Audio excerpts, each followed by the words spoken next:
This is Talk Business and Politics with Roby Brock.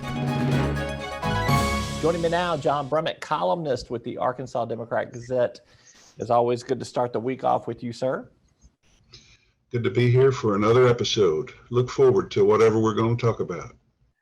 Well, let's begin with the Super Bowl halftime performance. I want you to tell me who you were most excited to see. Was it Snoop Dogg, Dr. Dre, or Eminem?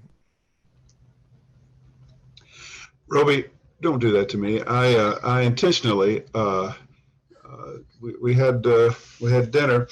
Small group I was with. We had dinner during the halftime, and I wanted to sit with my back to the TV because I didn't want to have to see it, and the volume was down. We were old people.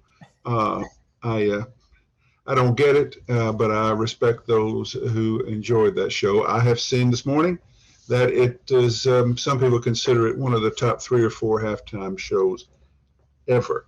I'll take others' word for that. You know, it's just, it's.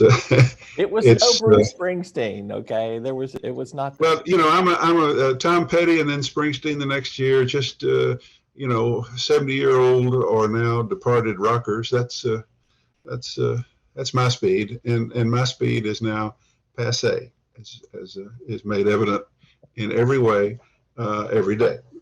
All right, let's talk politics here. Let's begin with 2 new candidates for Arkansas governor. You've got Jay Martin, who's gotten in the race on the Democratic side to bring that field to 5. He is going to run, it looks like, in the conservative Democrat lane. And you've got Doc Washburn, a former radio talk show host who's launched a national podcast, has said that he is likely to challenge Sarah Huckabee Sanders if he can raise the filing fee. I think he's going to run to the right of Sarah Huckabee Sanders. Okay. Well, what do you make of these 2 new entrants in the governor's race? Challenging Sarah Sanders to the right with a radio guy who's not sure he can raise the filing fee.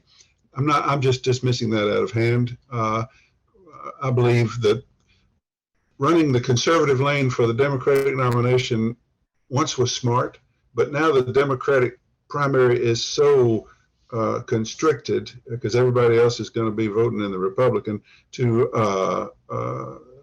liberal vote, progressive vote, black vote.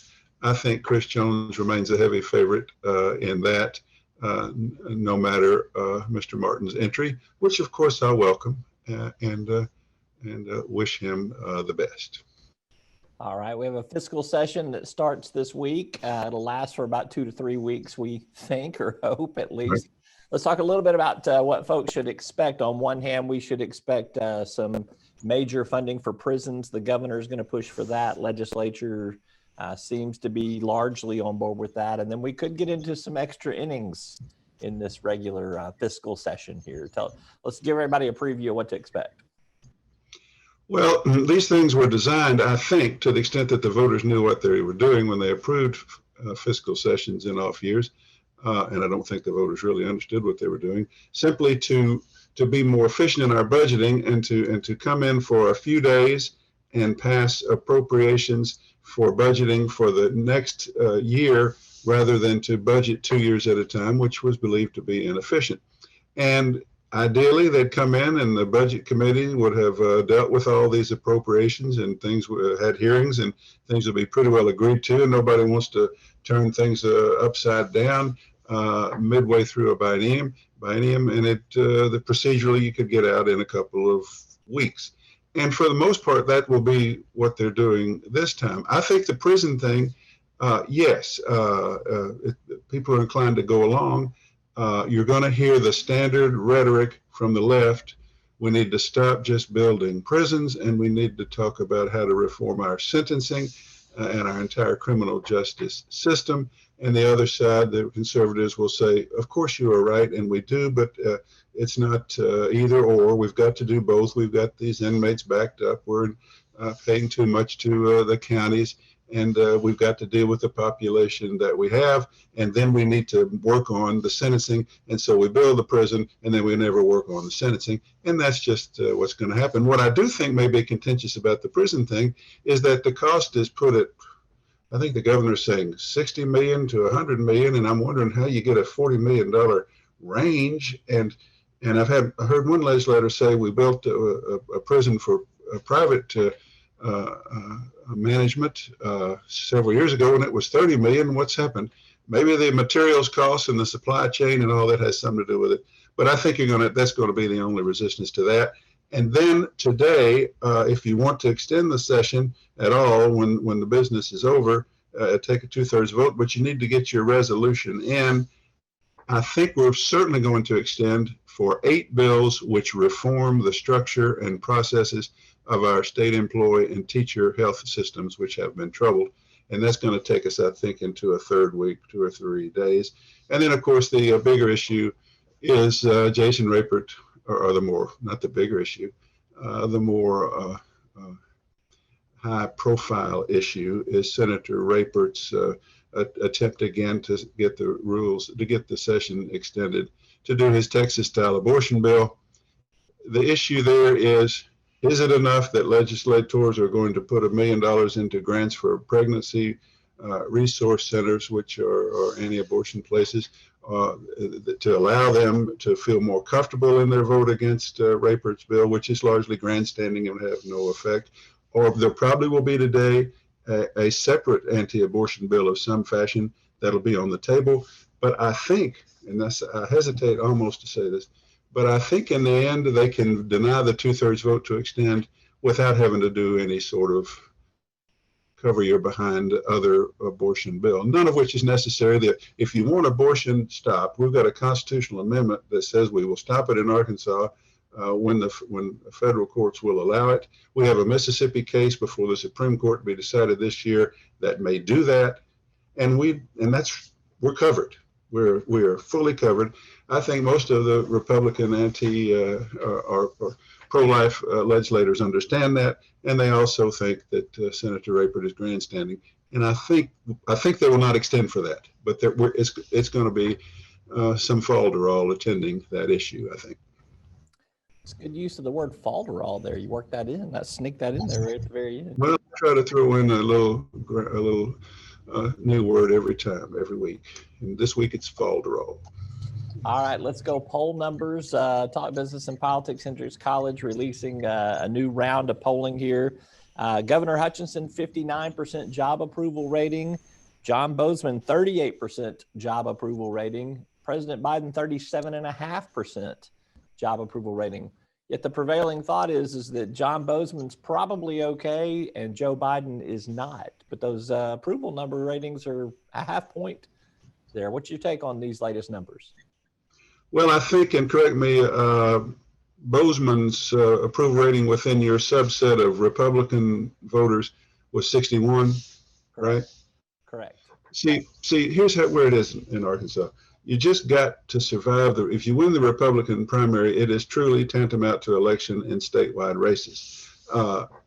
That's why all the energy and worry out at the legislature is about protecting yourself on the right flank, such as over this abortion issue. That's the relevant number. Boozman needs to get renominated, in which case he'll get 60+% or more, and that's the relevant number. Also, it is never really telling to consider John Boozman's identification rating.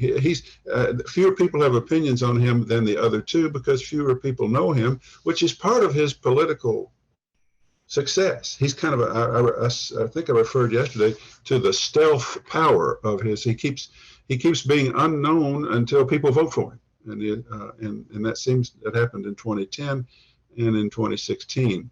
So I don't think that's a big deal. On the other hand, Biden at 37.5, that's a known number. There's not a lot of slack in that of people who don't know him.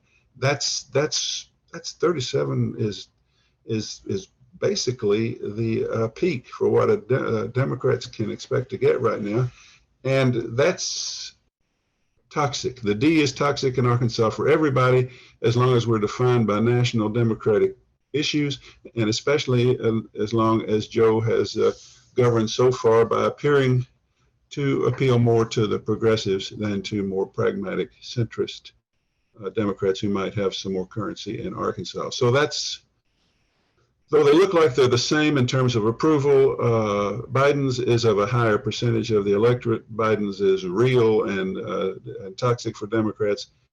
Bozeman's is just, you know, people don't know him, but they'll probably vote for him, and all he's got to do is get out of the Republican primary. And I think that it's safe to say we will see Joe Biden tagged on Republican campaigns from the U.S. Senate race down to the Justice of the Peace races, correct?